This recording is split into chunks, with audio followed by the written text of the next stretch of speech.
Hello my dear students, आज मैं class first के बच्चे को चैप्टर 17 पढ़ाने जा रही हूँ। चैप्टर का नेम है हमारे प्रतीक, यानी हमारे जो निशान है उसके बारे में आज पढ़ना है। पेज नंबर हो गया 104 से लेकर के 105 तक। यहाँ ध्यान देंगे 104 से लेकर के 105 तक आप लोगों को आज पढ़ना है। तो सबसे पहले यहाँ के शब्द और अर्थ को आप देखें। चक्र मीन्स होता है साइकिल के पहिए जैसा गोलाकार, बिल्कुल गोल जो होता है उसको चक्र बोलते हैं। प्रतीक मीन्स होता है चिन्ह, सत्य मीन्स होता है सच, उच्च मीन्स होता है ऊंचे, और सूचक मीन्स होता है बताने वाला, लाट मीन्स होता है मीनार या खंभा, प्रतिदिन मीन्स होता है रोजाना, गौरव मीन्स होता है बड़प्पन, सम्मान मीन्स होता है आदर या इज्जत। अब इसके बाद बच्चों आप लोग रीडिंग को ध्यान से सुने, उसके बाद में इसके बारे में आप लोगों को बताऊंगी। हमारे देश का नाम भारत है। इसे हिंदुस्तान, आर्यावर्त तथा इंडिया के नाम से भी पुकारा जाता है। इसका राष्ट्रीय झंडा तिरंगा है। इसमें ऊपर केसरिया, बीच में सफेद तथा नीचे हरे रंग की पट्टी है। सफेद रंग की पट्टी के बीच में नीले रंग का चक्र बना होता है। केसरिया रंग त्याग और बलिदान का प्रतीक है। सफेद रंग शांति, सत्य, ज्ञान तथा उच्च विचारों का प्रतीक है। हरा रंग सुख, समृद्धि और विकास का सूचक है। बीच में बना चक्र अशोक की लाट से लिया गया है, जो हमें लगातार आगे बढ़ते रहने की सीख देता है। हम सभी को अपने राष्ट्रीय ध्वज का सम्मान करना चाहिए। हमारे देश का राष्ट्रीय पंछी मोर, राष्ट्रीय पशु बाघ तथा राष्ट्रीय पुष्प कमल है। हम विद्यालय में प्रतिदिन सुबह जन गण मन गाते हैं, जो हमारा राष्ट्रगान है। हम सबको अपने राष्ट्रीय प्रतीकों का सम्मान करना चाहिए। राष्ट्रीय ध्वज को फहराते समय हमेशा सावधान की स्थिति में खड़ा होना चाहिए। पशु पंछियों के प्रति दयालुता का भाव रखना चाहिए। हमारे देश के गौरव को बढ़ाए रखने के लिए हमसे हमेशा तैयार रहना चाहिए। तो बच्चों, ये आप लोग का रीडिंग हुआ। अब मैं इसके बारे में संक्षिप्त में आप लोगों को बतलाने जा रही हूँ। आप तो ध्यान से सुने।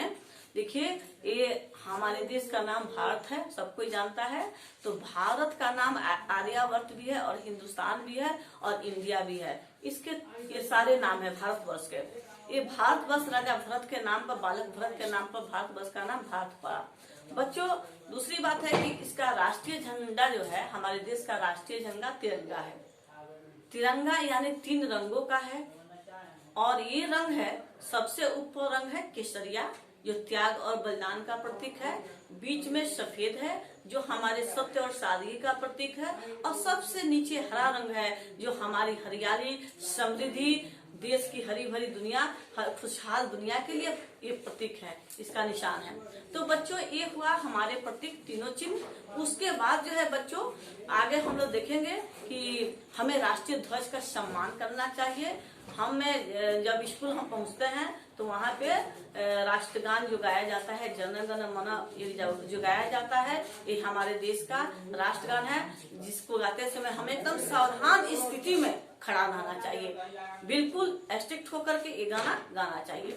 दूसरी बात है बच्चों, हमारे देश के जो राष्ट्रीय जो कुछ चीज है उनको मैं बतला रही हूँ। तो राष्ट्रीय फूल हुआ कमल, राष्ट्रीय पंछी है मोर, राष्ट्रीय आपका फूल हुआ और पंछी हो गया। फिर राष्ट्रीय पशु जो है वो बाघ है। ये हमारे देश के राष्ट्रीय चीज है। राष्ट्रीय जो चीज है, इनका जो है हमें अच्छा से रखना चाहिए, इसका आदर करना चाहिए, सम्मान करना चाहिए। और जितने भी हमारे राष्ट्रीय प्रतीक हैं, जितने भी हैं, सबका सम्मान करना चाहिए, आदर करना चाहिए। हम सभी को सभी जीवों से प्रेम करना चाहिए, मन में दया भाव होना चाहिए हमारे अंदर। हम सब एक दूसरे, हम सब भाई भाई हैं, हम भारतवासी हैं। भले ही हमारे रूप रंग, जाति पाति, भेदभाव अनेक है, लेकिन फिर भी हम भारतवासी होने के कारण हम सभी एक है।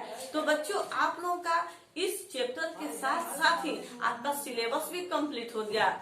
मैं अब आप लोगों को ये बतला रही हूँ कि आप लोग अपनी कॉपी को कंप्लीट करें और अच्छी तरह से याद करें, पढ़ें मन लगाकर, ताकि एग्जाम में अच्छे से अच्छे मार्क्स ला करके उत्तीर्ण हो, आपका मूल्यांकन सही ढंग से हो सके। फिर बच्चों इसके जो क्वेश्चन है, प्रश्नोत्तर है, ये सारे पीडीएफ के द्वारा आप लोग के पास पहुंचा दिया जाएगा। उसके बाद बच्चों जो आदर्श प्रश्न पत्र सेकंड है उसको भी मैं आप लोग को बतलाऊंगी। मैं उम्मीद करती हूँ कि आप लोग अच्छी तरह से पढ़ाई कर रहे हैं। बस इतने ही शब्दों के साथ मैं अपने वाणी को विराम देती हूँ। फिर मैं आदर्श प्रश्न पत्र के साथ मिलूंगी। तब तक के लिए धन्यवाद स्टूडेंट्स।